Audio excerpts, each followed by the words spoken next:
Muy buenos días. Dios les bendiga a todos y cada uno. Un feliz santo sábado. Antes de orar, quisiera saber si en esta iglesia nos acompañan algunos amigos, además de mi hermana Kelly, Valentina y Nicole, que me siento muy contento con Dios porque nos están acompañando acá. ¿Hay más amigos? Dios les bendiga. Gracias por venir. Todos y cada uno de ustedes honran el nombre de Dios con su presencia en este lugar. Vamos a inclinar nuestro rostro para orar. Les invito para que ahí donde estamos cerremos nuestros ojos, oremos. Eterno Dios y Padre, cuya morada está en lo más alto y sublime de los cielos, pero que también se encuentra muy cerca del corazón de cada hijo suyo, alabamos su nombre, Señor. Y en esta mañana de Santo Sábado hemos venido hasta este lugar para adorarle, para tener un encuentro especial con nuestro Salvador Jesús. Suplicamos, Señor, la compañía de sus ángeles, pero también la dirección que su Espíritu Santo pueda darnos para así, Señor, poder entender el mensaje que usted ha preparado para nuestros corazones en esta hora.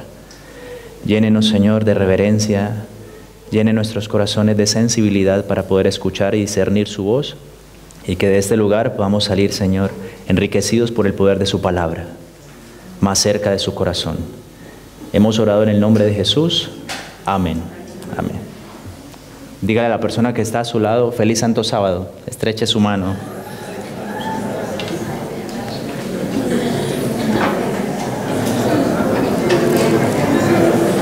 Solo al de al lado. Voy a invitarles para que vayamos al libro de Juan, Evangelio según San Juan, capítulo 17.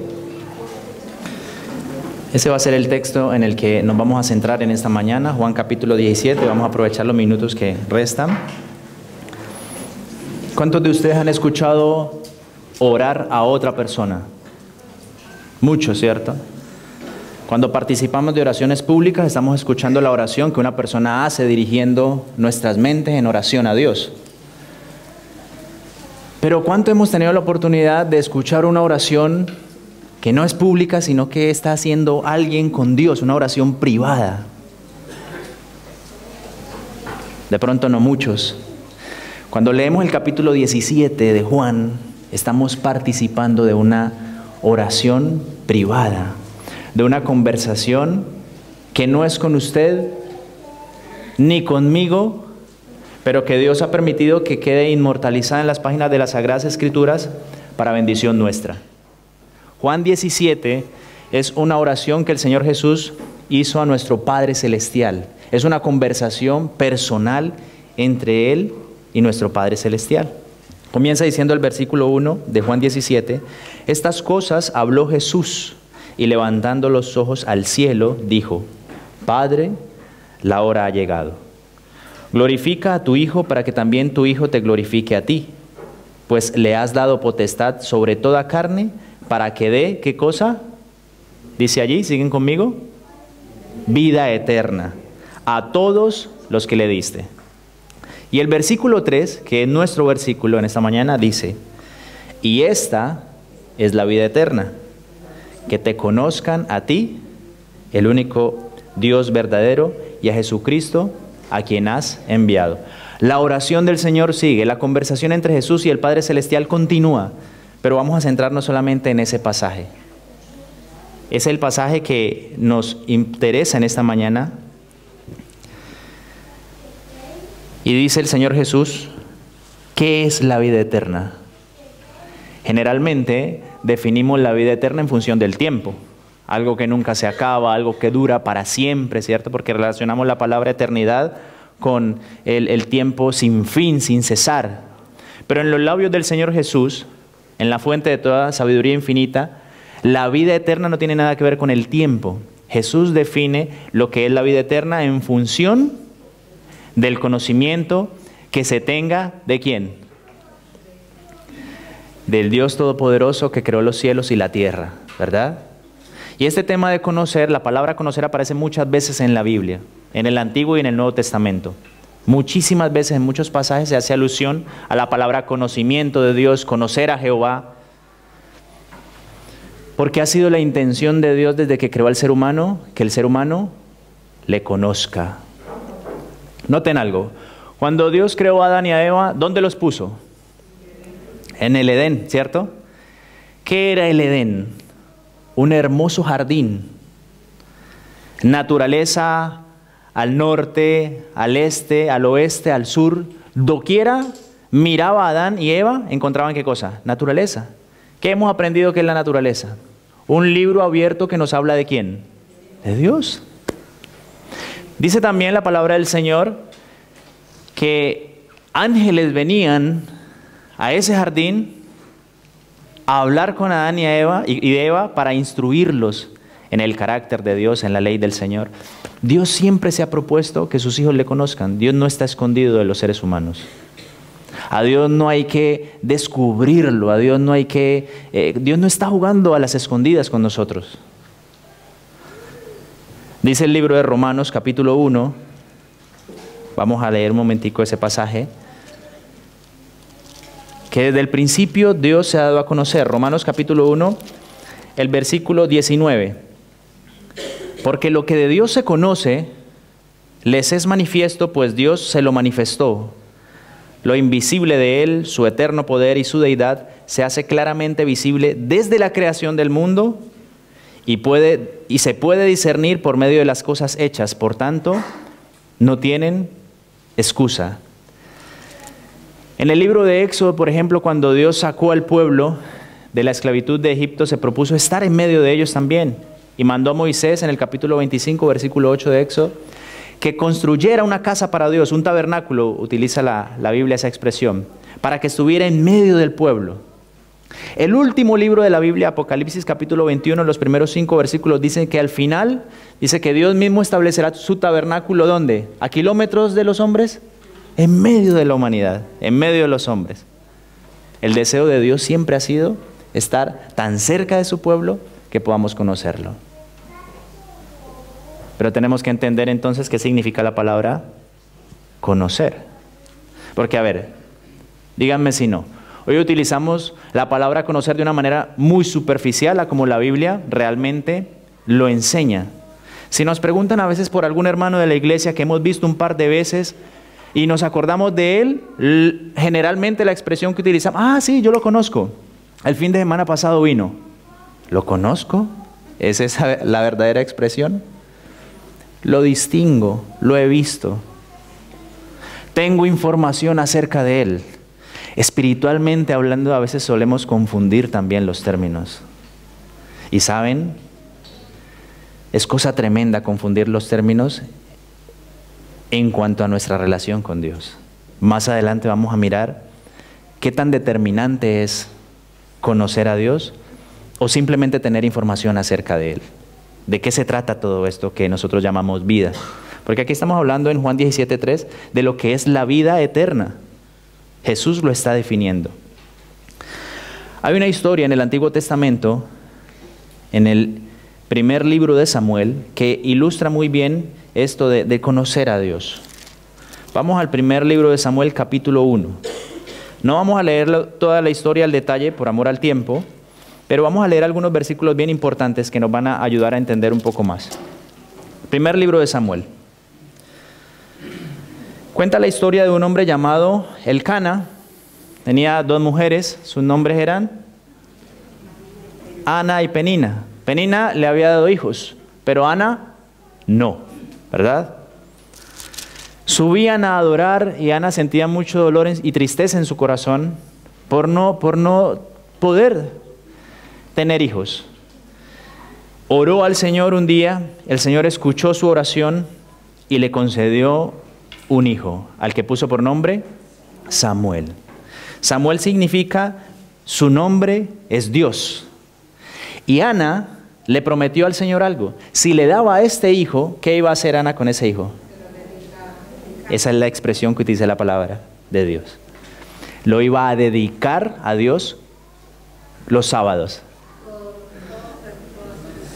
Versículo 28 del capítulo 1. Yo pues lo dedico también a Jehová todos los días que viva. Será de Jehová.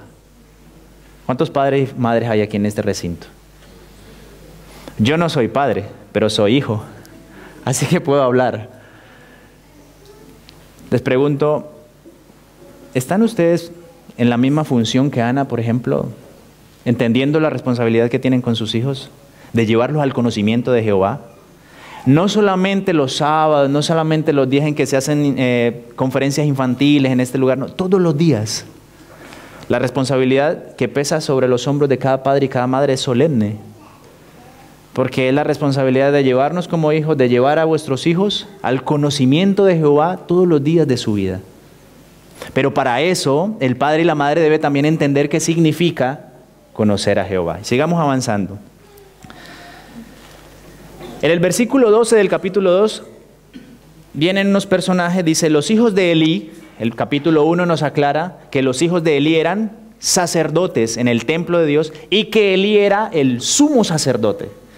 En el tiempo de hoy, podríamos asimilarlo como a una familia pastoral, alguien que está muy cerca en el ministerio, alguien que sirve en el templo todos los días, ¿verdad? Líderes de la iglesia, bueno, eso eran Elí y sus hijos.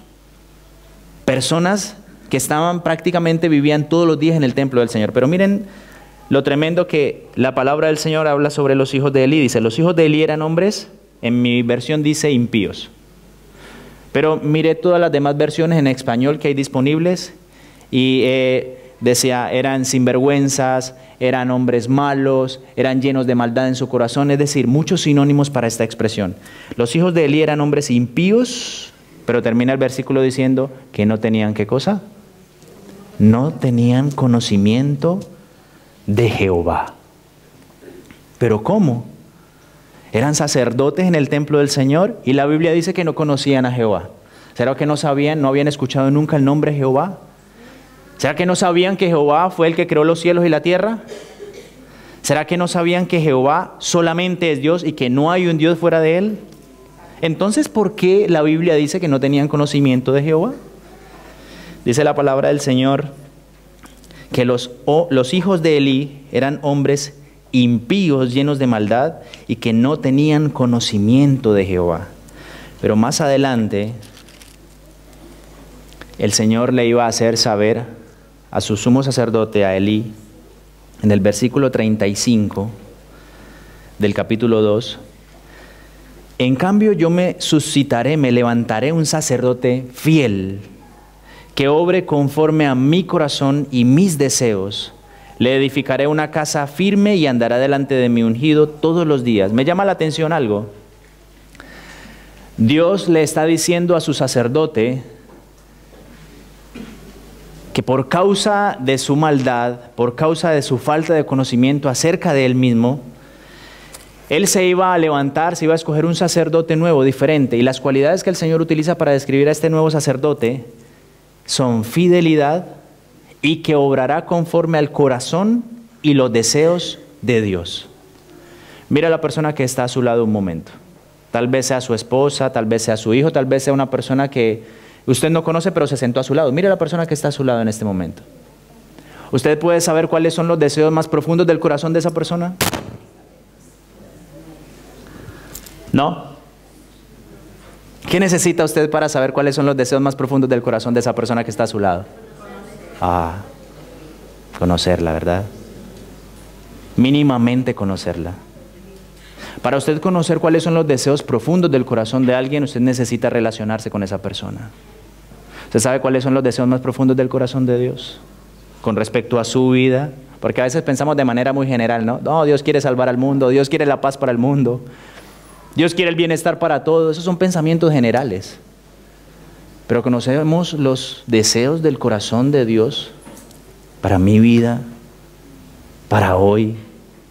¿Sabemos lo que Dios está pensando en su intimidad con respecto a mí?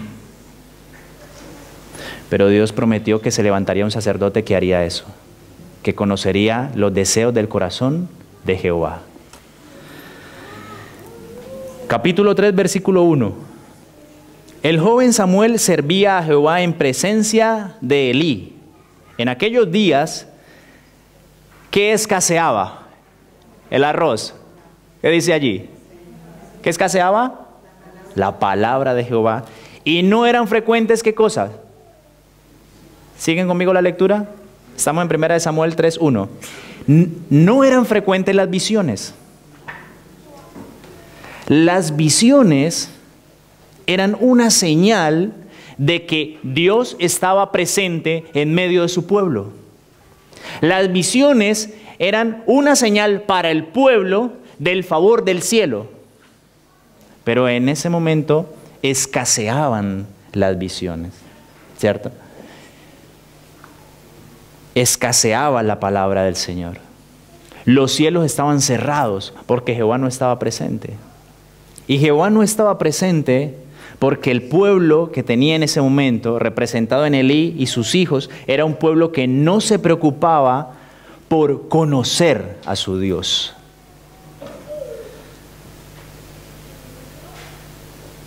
Dice la palabra del Señor, continúa diciendo que un día estaba Elí acostado en su aposento cuando sus ojos comenzaban a oscurecerse de modo que no podía ver. Samuel estaba durmiendo en el templo de Jehová donde se encontraba el arca de Dios, y antes que la lámpara de Dios fuera apagada, Jehová llamó ¿a quién? A Samuel. Pues Samuel le respondió, heme aquí. Y corriendo luego a donde estaba Elí, fue a despertar a Elí y le dijo, heme aquí, ¿para qué me llamaste? Yo no te he llamado, vuelve y acuéstate, respondió Elí. Él se fue y se acostó, versículo 6. Volvió Jehová a llamar a Samuel, se levantó Samuel, vino donde estaba Elí y le dijo, heme aquí, ¿para qué me has llamado? Hijo mío, yo no te he llamado, vuelve y acuéstate, le respondió Elí. Versículo 7. Samuel no había conocido aún, ¿a quién? A Jehová. Ni la palabra de Jehová le había sido revelada. Cuando leemos esto detenidamente, cuando hacemos un alto en ese pasaje, estamos hablando de Samuel. ¿Desde qué momento fue dedicado Samuel a Jehová? Desde el mismo momento en que nació. Es más, yo creo que Ana, desde el momento en que supo que estaba encinta, empezó a orar por el corazón y el carácter de esa criatura. Samuel aquí ya tenía unos años, ¿verdad? Era un niño, iba creciendo, dice allí. Pero dice la palabra del Señor, Samuel aún no había conocido a Jehová. ¿Cómo así? ¿Y nunca habían hecho el culto con Samuel? ¿Nunca habían hecho el culto infantil con Samuel? ¿Nunca Samuel había estado en un rincón infantil o en un momento infantil en la iglesia? ¿Es que no sabía Samuel que el Señor fue el que creó los cielos y la tierra?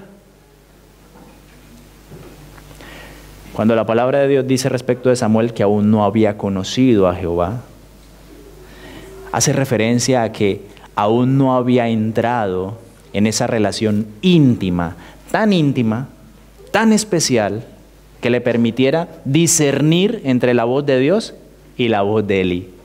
Entre la voz de Dios y las otras voces que pudiera escuchar. Para Samuel todavía no era clara la voz del Señor, porque todavía no había entrado en esa relación especial, íntima con el Señor, que le permitiera discernir el timbre de la voz del Espíritu Santo cuando hablara y se dirigiera a su corazón. ¿Puede reconocer usted la voz del Señor cuando le habla? ¿Qué timbre de voz tiene el Espíritu Santo cuando le habla a su corazón? Samuel aún no había conocido a Jehová, ni la palabra de Jehová le había sido revelada. Jehová pues llamó por tercera vez a Samuel, y él se levantó, vino ante Elí y le dijo, heme aquí, ¿para qué me has llamado? ¿Cuántas veces se había levantado Samuel a levantar al pobre Elí? Yo creo que Elí no durmió esa noche. 3 veces. Y Elí la cogió en el aire. Dice la palabra del Señor, entonces entendió Elí que Jehová era el que estaba llamando a Samuel y le dijo, ve y acuéstate. Y si te vuelve a llamar, si vuelves a escuchar la voz, entonces tú vas a decir, habla Señor, habla Jehová, que tu siervo escucha. Y Samuel, como era obediente, fue, se acostó en su lugar, vino Jehová, se paró y llamó como las otras veces, Samuel, Samuel. Y contestó Samuel, habla, que tu siervo escucha. Aquella noche el Señor conversó con Samuel. Aquella noche Samuel decidió darle prioridad a la voz de Dios, ¿cierto? Antes que al sueño, decidió darle prioridad a la voz de Dios, antes que a la comodidad de su cama. Y aquella noche Samuel tuvo una conversación muy especial con el Señor. La primera de muchas que iba a tener el profeta con el Creador. A partir de ese día comenzó una relación especial entre Jehová y Samuel. Una relación directa. ¿Podría venir a alguien a decirle a Samuel, hey, te mandó a decir el Señor que tal cosa? No. ¿Por qué? Porque su amigo se lo diría a él directamente. ¿Podría alguien venir a decirle a Samuel, mira, el Señor de ti piensa esto, esto y aquello? No. ¿Por qué? Si ya tenían una relación directa, hablaban, conversaban directamente. Eso era lo que buscaba el Señor con Samuel y eso es lo que busca Dios con cada uno de sus hijos. A partir de ese momento, Samuel empezó una experiencia personal, íntima con el Señor. Empezó a conocer a Dios de una manera real, de una manera visible, vivencial, experimental. Pasó de lo abstracto, de lo teórico, de lo religioso, de lo doctrinal, a lo real, al día a día, a la praxis. El capítulo 3 termina diciendo en el versículo 19, Samuel crecía y Jehová estaba con él y no dejó sin cumplir ninguna de sus palabras. Todo Israel, desde Dan hasta Beerseba, supo que Samuel era fiel profeta de Jehová. ¿Quiénes supieron? Todos.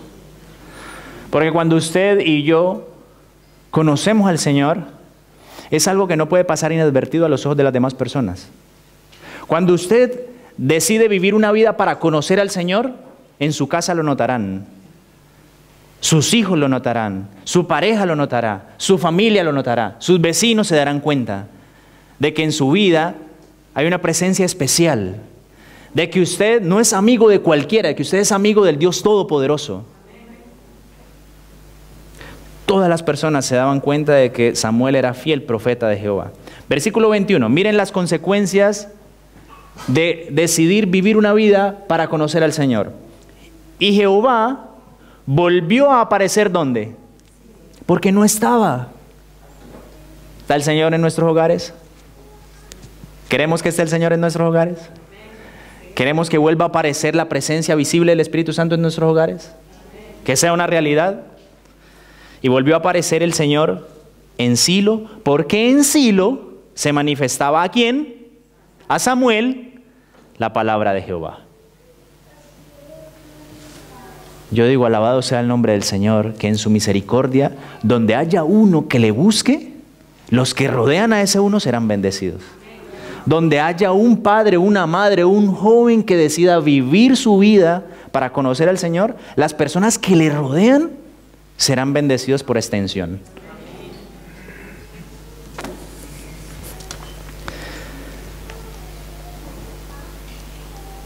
En el libro de Jeremías, el Señor invita a hacer una reflexión especial. Ya vamos a ir finalizando. Jeremías capítulo 9, versículos 23 y 24. ¿Para qué nos creó Dios? ¿Por qué existimos? ¿Cuál es el propósito principal de nuestra existencia? Dice el capítulo 9, versículo 23 de Jeremías, así ha dicho Jehová. Jeremías 9, 23. No se alabe el sabio en su ¿qué? ¿Verdad que hay gente que vive solamente para adquirir conocimiento? Para acumular conocimiento, para llenar paredes de títulos. ¿Eso es malo? No, por supuesto que no. Pero vivir solo para eso, el mismo Señor, yo no. El Señor es el que está aquí reprochando esa actitud. No se alabe el sabio en su sabiduría, ni en su valentía se alabe ¿quién?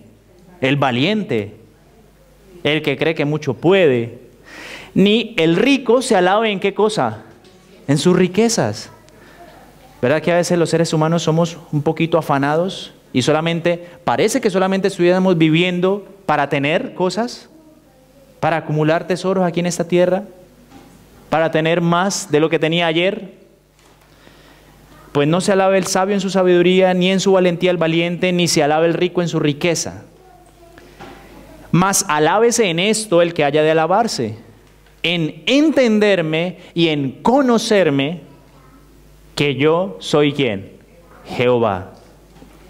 Si hay algo que llama la atención al Señor, es cuando una persona decide, toma la decisión en su corazón de vivir los días de su vida para conocerlo a Él. Para conocerlo a Él, para gastar su vida en conocerlo a Él. Hay un libro del pastor Bullón que se llama Conocer a Jesús es todo. Y es verdad. Conocer a Jesús es todo. Porque conocer a Jesús impacta, cambia, modifica, transforma absolutamente todas las esferas de mi vida. Familiar, intelectual, económica, todo. Conocer a Jesús lo es todo para el ser humano. Conocer a Jesús es el propósito por el cual Dios nos trajo a esta tierra. Si en algo ha de sacar pecho una persona, si por algo ha de contentarse, si algo ha de presumir, es que vive su vida para conocer al Señor. Vive su vida para ese gozo. Que yo soy Jehová, que hago misericordia, juicio y justicia en la tierra, porque estas cosas me agradan, dice el Señor.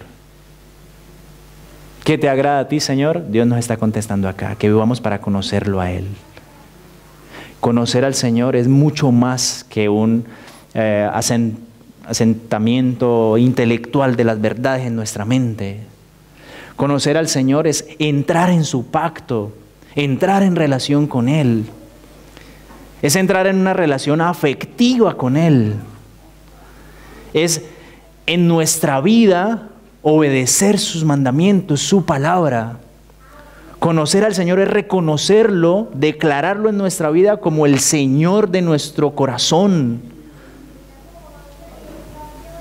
Conocer al Señor es vivir para Él y ser consciente de que está presente en nuestra vida todo el tiempo.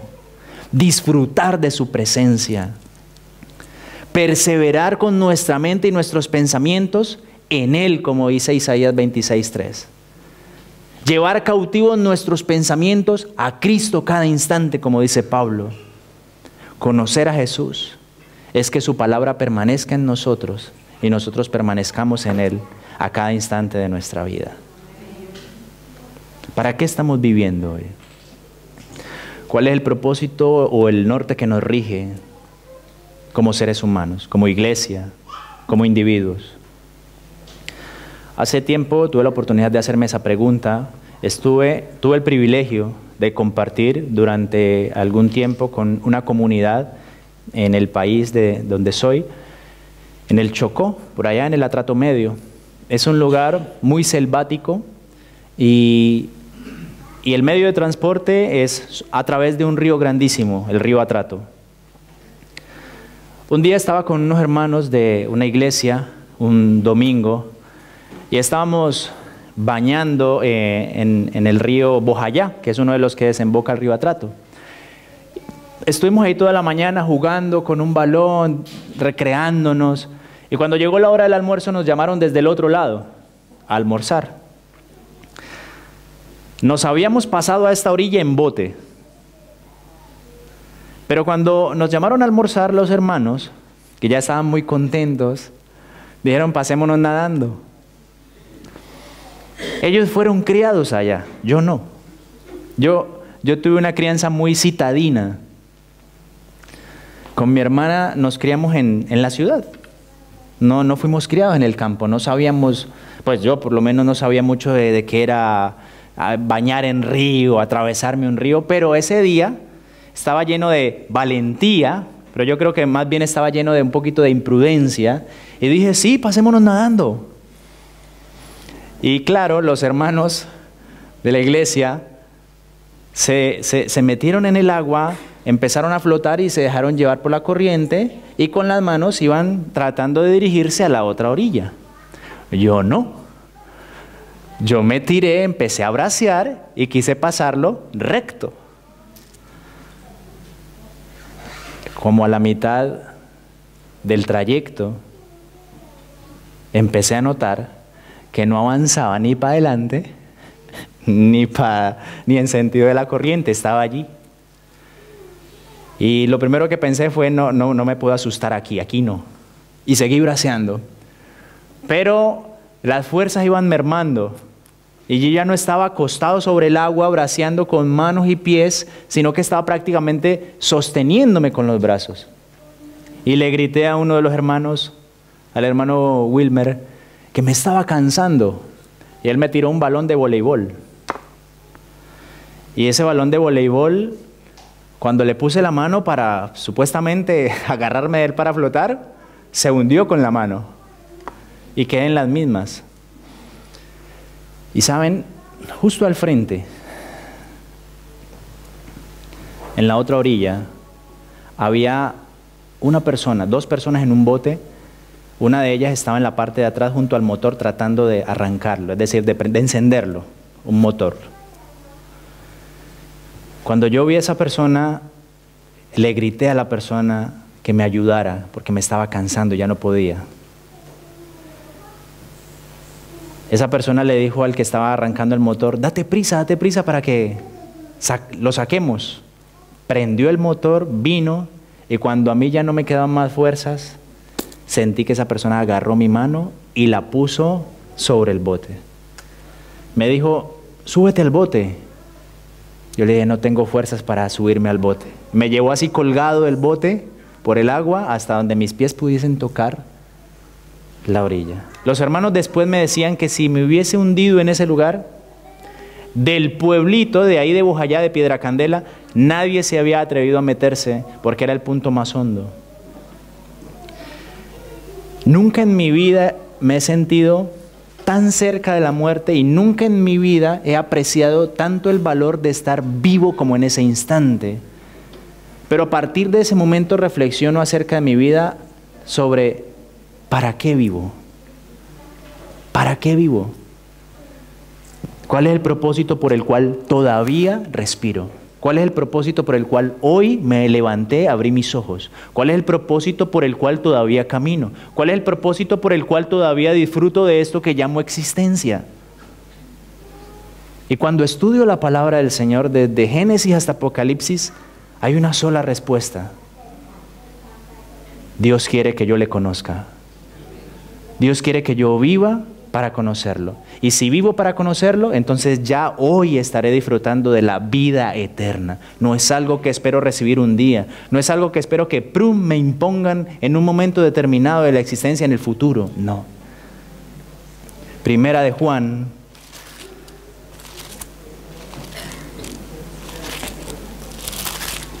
capítulo 5.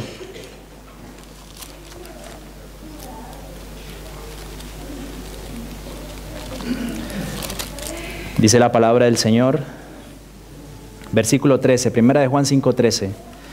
Estas cosas os he escrito a vosotros que creéis en el Hijo de Dios, para que sepáis que tenéis ¿qué cosa? Vida eterna. Y para que creáis en el nombre del Hijo de Dios. Versículo 20. Pero sabemos que el Hijo de Dios ha venido y nos ha dado entendimiento para conocer ¿qué? ¿A quién? Al que es verdadero, y estamos en el verdadero, en su Hijo Jesucristo. Este es el verdadero Dios y la vida eterna. Si usted hoy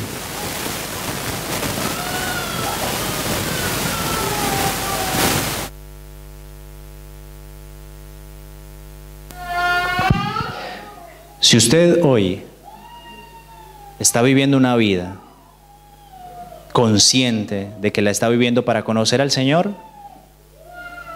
entonces Jesús no ha venido en vano. Jesús no ha venido en vano, porque la palabra del Señor dice que Jesús vino para darnos entendimiento para conocer al que es verdadero.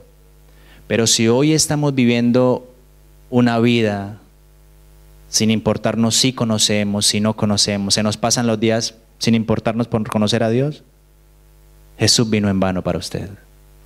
Y es triste, es lamentable. Yo creo que la invitación de Dios en esta mañana para todos nosotros es clara. ¿Cuántos desean vivir? Todos deseamos vida, ¿verdad? El salmista preguntó, ¿quién desea vida y muchos años de vida? Todos deseamos vivir. Pero Dios nos pregunta en su palabra en esta mañana, ¿para qué hemos de vivir? En el nombre del Señor Jesús, yo les invito a todos y cada uno de ustedes a que vivamos para conocer a Jehová, para conocerlo realmente. Que la prioridad de nuestra vida sea que nuestro nombre se encuentre escrito en ese libro que está en los cielos. ¿Hay alguien en esta mañana que quiera decirle de corazón al Señor, Señor, gracias por la vida que me has dado hasta aquí? Pero ayúdame, Señor, para que la vida que me resta, yo pueda vivirla para conocerte, para tener el privilegio y el gozo de conocerte, para tener, Señor, la dicha de poder saber quién eres tú realmente. Alguien que quiera decirle eso al Señor, yo le invito para que poniéndose en pie, esa persona, podamos decirle juntos al Señor que nos ayude a vivir nuestros días de vida para conocerle. Yo quiero orar por esa persona. Dios le bendiga.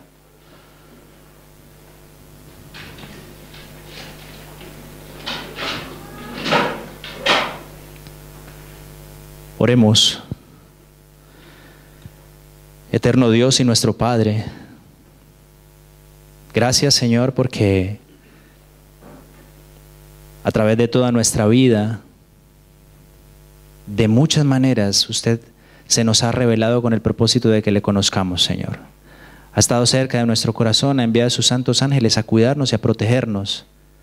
Y por la influencia de su Espíritu Santo, estamos en esta mañana en este lugar. Queremos rogarle, Señor, que perdone nuestras faltas, nuestros errores, que nos perdone si hasta aquí hemos vivido una vida sin la conciencia de que el cometido de la existencia es conocer a Jehová. Pero le rogamos, Padre eterno, que de aquí en adelante pueda ayudarnos, Señor, a aprovechar los días de vida que nos quedan, a que no pase un día en nuestra vida sin que conozcamos un aspecto de su carácter. Que no nos vayamos a la cama, Señor, si no nos hemos encontrado con usted de una manera tan especial, que conozcamos un aspecto de su insondable carácter, Padre eterno. Que esa sea nuestra satisfacción, la satisfacción de saber que cada día avanzamos en una relación íntima, personal, afectiva con el Dios Todopoderoso. Y que esa relación y esa decisión pueda también bendecir y transformar la vida de nuestras familias. Gracias por escucharnos, Señor. Por favor, quédese con nosotros. Habite en nuestra mente, en nuestro corazón, guíe en nuestros pensamientos en lo que resta de este su santo día. En el nombre de Jesús. Amén. Pueden sentarse. Dios les bendiga.